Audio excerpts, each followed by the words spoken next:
de rester fidèle à Kanakin Télévision. Mesdames et messieurs, bonsoir et bienvenue dans ce journal. Au terme des contacts qu'ils ont eus durant la journée de vendredi 10 mars dernier avec les acteurs étatiques et non étatiques de la RDC, la délégation du Conseil de sécurité des Nations Unies a été reçue en audience à la Cité de l'Union africaine par le président de la République, Félix-Antoine Tshisekedi Tshilombo. Jules Boulembi pour le détail.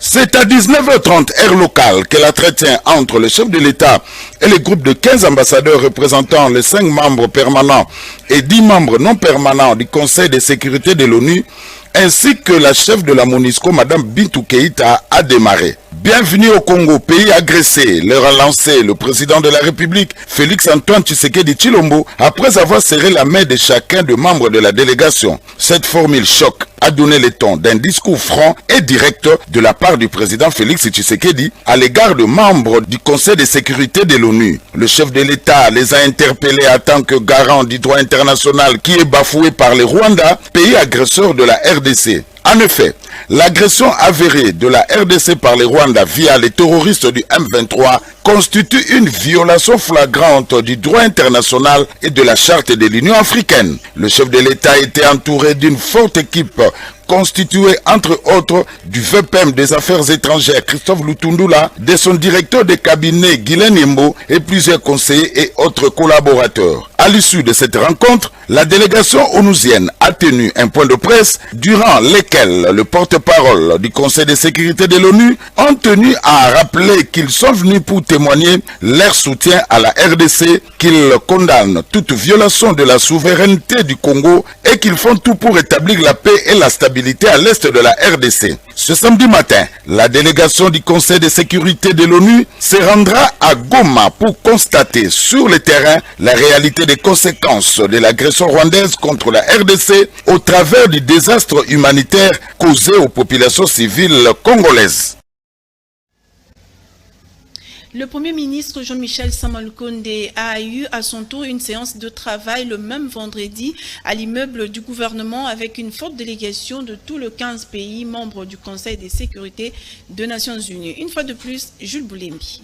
Du gouvernement congolais et quelques membres du cabinet du Premier ministre ont également pris part à cette rencontre dont la restitution a été faite par Nicolas Derrière, représentant permanent de la France au Conseil de sécurité des Nations Unies. La situation est très difficile, notamment dans l'Est, avec l'action des groupes armés.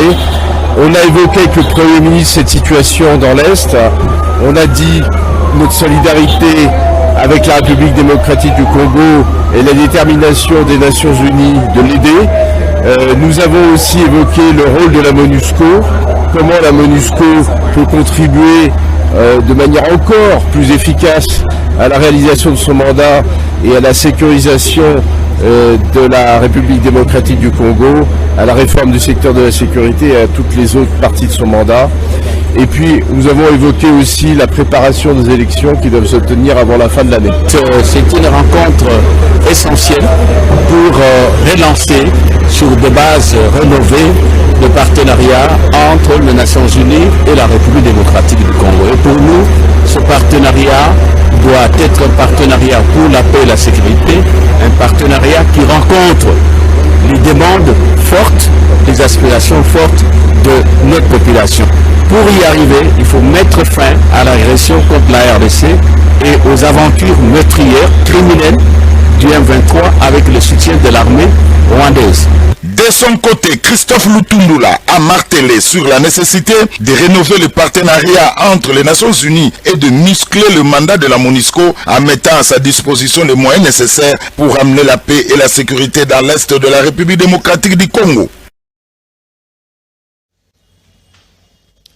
Autre chose, la marche de soutien aux forces armées de la République organisée ce samedi par quelques partis de l'opposition, à savoir les CD de Martin Fayoulou, l'Ensemble pour la République de Moïse Katumbi et LGD de Matata Pogno a été dispersé par les éléments de la police congolaise à l'aide de gaz lacrymogène, 1 heure seulement après, suite à la recrudescence des manifestants. Suivez. La coalition politique de l'opposition, composée de LGD de Matata Pogno, ex-premier ministre de l'SID de Martin Fayoulou et d'Ensemble pour la République de Moïse Katumbi, a organisé une marche pacifique ce samedi 11 mars 2023 dans la capitale et dans certaines provinces du pays pour dire non à l'agression rwandaise dans la partie est de la République démocratique du Congo.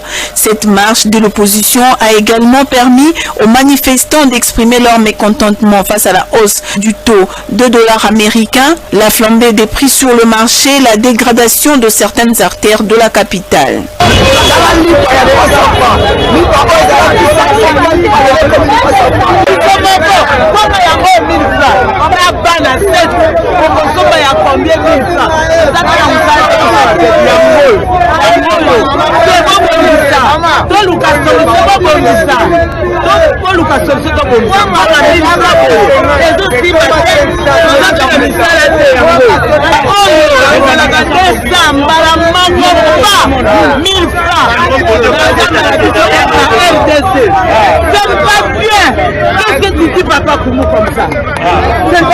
Signalons que cette marche qui est partie du rond-point Ngaba devrait chuter au stade Cardinal Maloula, mais les manifestants ont été dispersés par la police. C'est un grand jour pour la population de Sankourou, plus précisément celle des Kolé, qui a reçu celui en qui elle a cru avant même de l'avoir vu. Simon Ikamba, surnommé le Petit Béton, a enfin tenu sa promesse. Reportage signé Mario Ambongo. C'est un grand jour pour la population de Sankourou, plus précisément celle de Kolé qui a reçu celui en qui elle a cru avant même de l'avoir vu. Simon Ikamba, surnommé le Petit Béton, a enfin tenu sa promesse en foulant le sol de Kolé.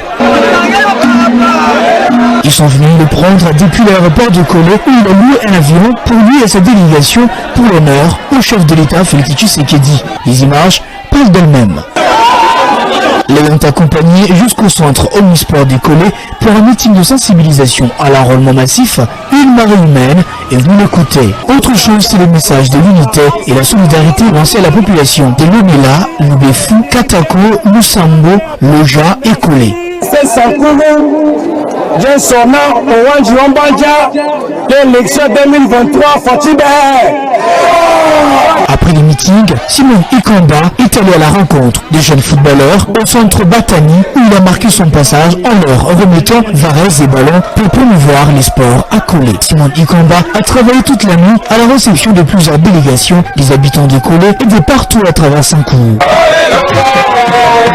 Après 24 heures passées à Kolé, Simon Ikamba rentre à Kinshasa en laissant la population remplie de soif et lui montrer combien il est aimé sur le fait qu'il porte la vraie vision du développement de Sankourou, celle prônée pour le chef de l'État, Félix Tshisekedi. Après 24 heures passées à Kolé, Simon Ikamba rentre à Kinshasa, laissant la population assoiffée de lui montrer combien il est aimé sur le fait qu'il porte la vraie vision du développement de Sankourou, celle prônée par le chef de l'État, Félix Tshisekedi. Héritier Mpiana Pierre, secrétaire national adjoint en charge de PT Antique du mouvement de libération du Congo, a accompli son devoir civique dans son Tshikapa natal. Au sortir, il a invité tout le natif, tout le peuple kassaïen à s'enrôler massivement. Reportage. Le secrétaire national adjoint du MLC en charge de PT Antique et directeur de cabinet adjoint à la vice-primature de l'environnement et développement durable, Héritier Mpiana Pierre, a séjourné du 24 au 26 février dernier à Tshikapa, chef-lieu de la province du Kasaï. À son arrivée, ces natifs de Tshikapa, accompagnés d'une foule immense constituée de cadres et militants du parti de Jean-Pierre Bemba, ainsi que de quelques notables de cette partie du pays, s'est directement rendu au centre d'enrôlement de la CENI installé dans l'enceinte de l'église des Ménonites dans la commune de Kanzala. Et là, il a accompli son devoir civique en s'enregistrant sur la liste des électeurs pour les scrutins de 2023. Je suis très content parce que je viens de remplir mon devoir civique et surtout je suis maintenant électeur mais aussi éligible. C'est pourquoi je fais appel à toute la population d'emboîter les pas, de se faire enrôler afin de devenir électeur comme moi, et cela va permettre que la population puisse avoir les pouvoirs de décision, de choisir des bonnes personnes qui vont réellement construire et bâtir ce pays à côté du chef de l'État. Et ce, avant de se rendre à l'espace Kassai Horizon, lieu du meeting, à 2 km de l'église de Ménonite. Le chargé de pétantique du MLC a exhorté l'assistance à s'enrôler massivement afin de donner plus de sièges à la ville à la prochaine législature. Soucieux du social de ses pairs, Héritier Mpiana-Pierre, président de la fondation qui porte son nom, a mis sur pied un programme sanitaire dénommé Santé au Félé au centre de santé Thierry Mayer afin de pallier aux multiples problèmes de santé des populations qui sévissent dans cette partie du pays. Il faut noter que jusque-là, 12 personnes ont déjà subi des interventions chirurgicales aux frais de la fondation.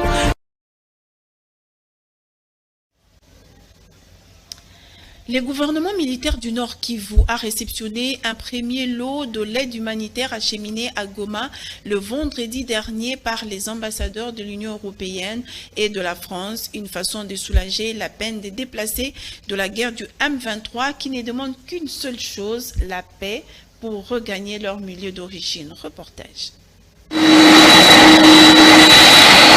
L'atterrissage de ces cargos à l'aéroport international de Goma ce vendredi 10 mars 2023 matérialise l'engagement du rôle de pont aérien humanitaire annoncé dans la conférence de presse animée conjointement par le président de la RDC Félix-Antoine Tshisekedi et celui de la France Emmanuel Macron le 4 mars dernier à Kinshasa.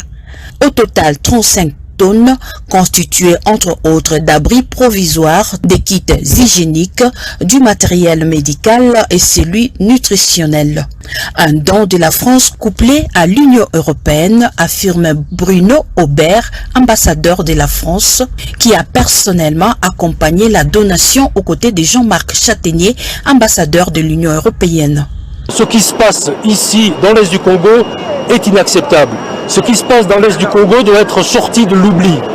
Et c'est la raison de notre présence ici, c'est la raison de ce pont aérien humanitaire, c'est la raison de notre investissement diplomatique et politique qui accompagne ce pont humanitaire. Ceux qui s'imaginent qu'ils peuvent, qui sont partie prenante à ce jeu cruel de la violence ici, doivent comprendre qu'ils seront de plus en plus sous l'œil attentif de vos partenaires. Le lieutenant-général Constant Dimakumba, gouverneur de la province du Nord Kivu, a réceptionné cette aide humanitaire au nom du gouvernement congolais. Après avoir remercié les donateurs, le chef de l'exécutif provincial a tenu à rappeler que le besoin le plus profond des déplacés bénéficiaires de cette aide humanitaire, c'est la paix et la paix durable. Le vœu de notre population est bien sûr de recevoir des aides humanitaires, mais leur souhait est de rentrer plus vite que possible dans leur milieu d'origine, parce que c'est une charge énorme aussi pour la communauté internationale que cette population aujourd'hui souhaite que la paix durable revienne pour qu'ils regagnent leur domicile. Cet avion, constitué de ces 35 tonnes, est une première rotation qui sera complétée dans les tout prochains jours. Les commandants de la 12e région militaire s'étaient rendus au centre d'entraînement de Tombangandio pour apprécier l'état des lieux et voir comment y apporter des solutions idoines. Suivez ce reportage. 32 ans après la mort du grand chef coutumier Philippe Ngantsele, le professeur Bianda, acquéreur légal de l'espace de 173 hectares dans la commune de Mongafula, lui vendu par l'association Ngantsele, sera l'objet d'une querelle incohérente. Et pourtant, les documents notariés par le chef coutumier décédé certifient l'appartenance du terrain au professeur Bianda. Les documents de la clôture du dossier au ministère des Affaires foncières sous maître Lumaya Doumalégui font foi sans remise en question. Cette concession acquise en 1965 alors qu'il n'existait pas les services du cadastre a connu une actualisation de documents que la succession Ngantsele et le professeur Bianda ont avalisé et reconnu. La famille Ngantsele est même surprise de l'agitation actuelle, car après le décès du grand chef coutumier Philippe Ngantsele, la lignée a vu 3 chefs coutumiers se succéder sans le moindre souci. Les conflits fonciers actuels selon les héritiers attitrés ne seraient qu'une manipulation, voire une grosse affabulation.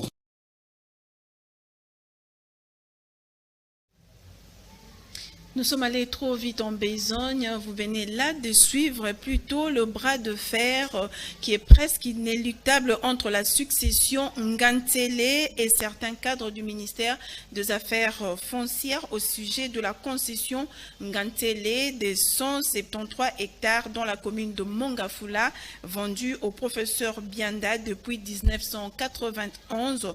Aujourd'hui, certains agents du ministère dirigés par Molendo Sakombi remettent en cause les documents officiels délivrés. C'était un reportage de Rodrigue Niembo rendu par Jean-Pin Djonji. Je disais tantôt, les commandants de la 12e région militaire s'étaient rendus au centre d'entraînement de Tambangadio pour apprécier l'état des lieux et voir comment y apporter des solutions idoines. La descente au centre d'instruction et d'entraînement de Tombangadio du commandant de la 12e région militaire et commandant en place, le général-major D. Gentil Alengi Banzambe, accompagné de quelques officiers de l'état-major et des génies militaires, dirigés par le colonel-ingénieur Mavambu Mediata, cadre avec l'exécution du super des travaux de réhabilitation de ces centres militaires qui hébergent actuellement les personnels militaires féminins en formation. Dans son échange avec le commandant de ces centres, le colonel Doli Epili, entouré de ses instructeurs, le commandant région fait savoir qu'il s'agit de réhabiliter ces cadres pour améliorer les conditions de vie des militaires féminins en formation pour un bon encadrement. Il faut des travaux d'électrification par panneaux solaires. Nous avons proposé deux possibilités par rapport à l'électrification et à centre. Soit, groupe, soit bâti un système photovoltaïque autour d'un panneau solaire. Sauf que moi, j'ai installé un photovoltaïque pour alimenter le centre. Il faudra également construire des installations sanitaires dignes et un réseau d'addiction en eau potable. Bien sûr que ça est déjà deviné, mais tout le but était à mon côté, avec le commandant centre, deux génies, au génie, deux génies,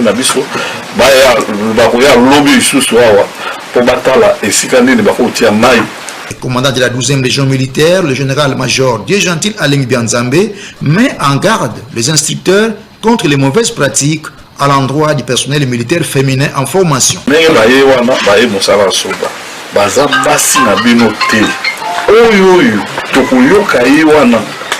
Attends un bruit, il sera poursuivi pour viol.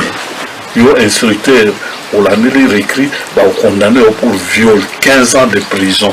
Aussitôt dit, aussitôt fait.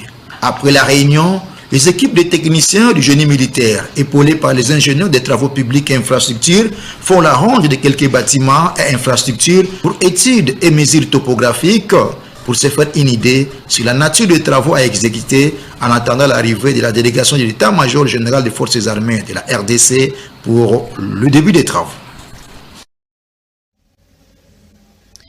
En marge de la célébration de la Journée internationale de la femme, l'Académie sportive en Jésus-Christ, Sauveur du Milieu, dont la commune de Mongafula a organisé 2 rencontres de foot et de basketball à l'école primaire Bitingo et à l'école chrétienne La Grâce. Reportage signé Didier Boufati. Suivez. L'éducation physique est un vecteur de l'inclusion dans le milieu scolaire comme l'attestent les programmes nationaux en vigueur en République démocratique du Congo, ainsi que de l'innovation technologique, car sans une bonne santé physique de la femme, l'innovation technologique pour l'égalité de sexe serait un projet chimérique. Voilà l'utilité de commémorer la journée internationale dédiée à la femme, mais dans les terrains notamment de football et de basketball, des élèves, de stagiaires et des enseignantes de l'école primaire Révérend Bitingo et de l'école chrétienne La Grâce. En basketball, ce sont les stagiaires qui avaient raison sur les élèves de l'école primaire Révérend Bitingo. Par contre, les élèves de l'école chrétienne La Grâce avaient eu l'ascendance sur les enseignantes sur la supervision de l'Académie sportive Jésus-Christ, Sauveur du Milieu. Pour les stagiaires en basket, c'était avec 15 et pour le football, c'était 5 à 2. Ouais, c'était vraiment très génial. Je peux dire, je ne sais même pas comment c'était le cas, mais c'était vraiment très hyper bien vraiment. Oui, madame, on me l'a dit parce qu'ils ne sont pas habitués par le contact physique. nous sommes habitués. Parce que nous les avons gagnés. De toute façon, ils sont nés, c'est parce que nous les avons gagnés parce que nous sommes meilleurs.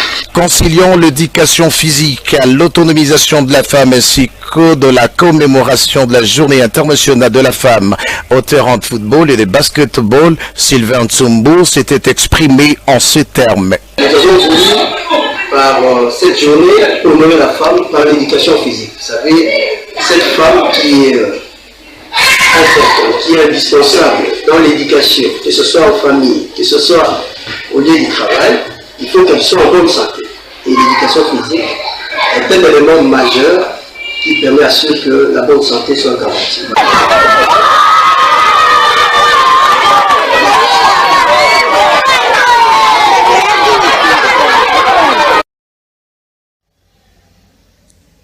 Tenue d'une réunion extraordinaire de la Fondation Edouard Ntsonsa à son siège situé dans la commune de Bandalungwa, c'était en vue de restructurer cette dernière. Reportage signé Naomi Mbenza sur les images de Chomin Kassiama. La Fondation Edouard Ntsonsa a tenu une réunion extraordinaire avec les chefs des bases, chefs des cellules ainsi que les membres de cette fondation en vue de restructurer pour la bonne marche. Profitant de l'occasion, le président Edouard Ntsonsa a présenté les nouveaux membres du bureau ainsi que le chef du comité et au cours de la réunion, le vice-président a offert de cartes de membres plus de 200 membres de cette fondation qui est une contribution de sa part. Oui, ça fait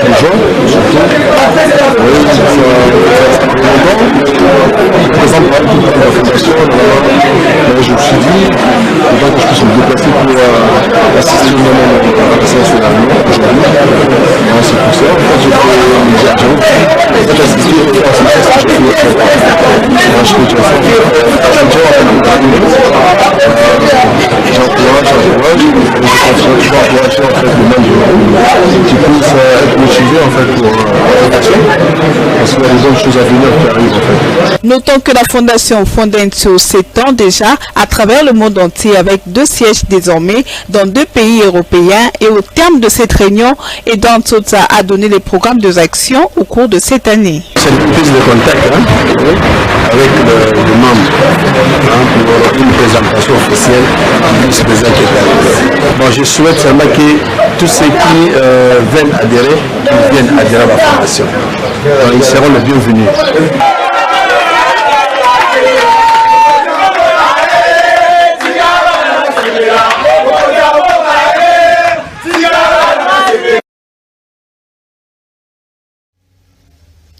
Voilà, c'est sur cette note que nous bouclons complètement cette édition au nom de l'équipe technique et rédactionnelle chapeautée par Marion Ambongo, Suleiman Mboyo, Tony Binda et Kouparbola. Nous vous disons merci de nous avoir suivis. Restez branchés à nos programmes et bonne suite de programmes sur notre chaîne de télévision. Au revoir.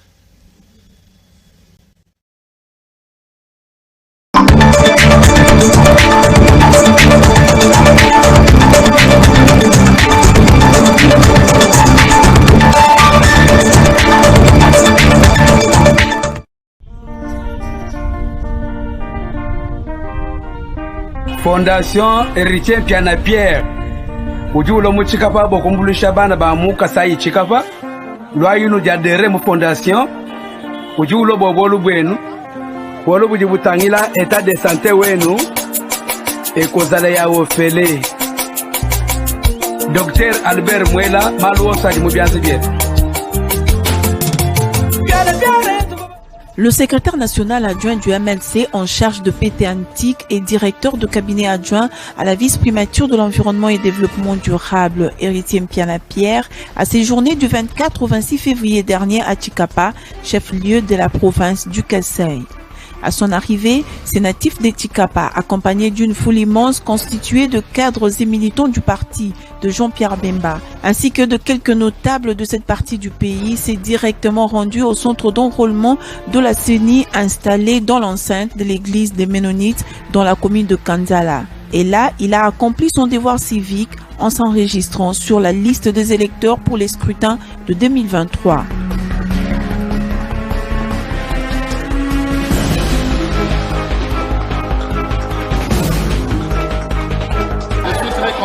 que je viens de remplir mon devoir civique. Et surtout, je suis maintenant électeur, mais aussi éligible. C'est pourquoi je fais appel à toute la population d'emboîter les pas, de se faire enrôler afin de devenir électeur comme moi. Et cela va permettre que la population puisse avoir les pouvoirs de décision, de choisir des bonnes personnes qui vont réellement construire et bâtir ce pays à côté du chef de l'État. Et ce, avant de se rendre à l'espace Kasaï Horizon, lieu du meeting à 2 km de l'église de Ménonite. Le chargé de pétantique du MLC a exhorté l'assistance à s'enrôler massivement afin de donner plus de sièges à la ville à la prochaine législature.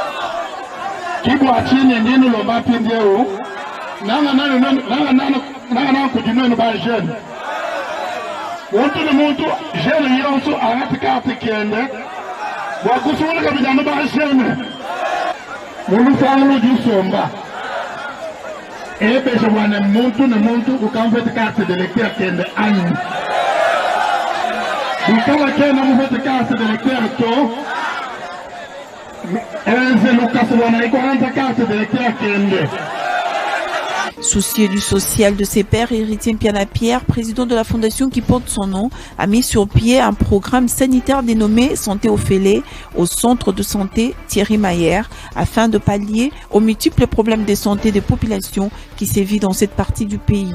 Il faut noter que jusque-là, 12 personnes ont déjà subi des interventions chirurgicales aux frais de la fondation. Une autre paire de manches, Héritier Mpiana désapprouve et condamne avec la dernière énergie le manque criant des infrastructures scolaires fiables à Chikapa, où les élèves étudient dans des conditions qui laissent à désirer, sous des arbres et à même les sols. C'est ainsi que Cédine, fils du terroir, a lancé les débuts de travaux de construction d'un bâtiment de 6 salles dans l'enceinte de l'Institut Bulunda au centre-ville. Les présidents de la FONEP a distribué des pagnes à 900 femmes de quelques églises de la place.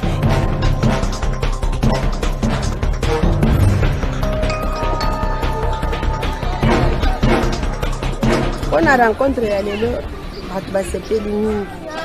ezalaki rencontre monene oyo tosangisi bamama ya province bao nyonso bazalaka na kati ya fondation. Papa président amemeli biso na ye na mama Irène bamemeli biso babilamba ya feti ya le 8 mars. Bilamba wana tokaboli yango ndambu bamama bazalaki ebele me bango nyonso to mpe bazwi.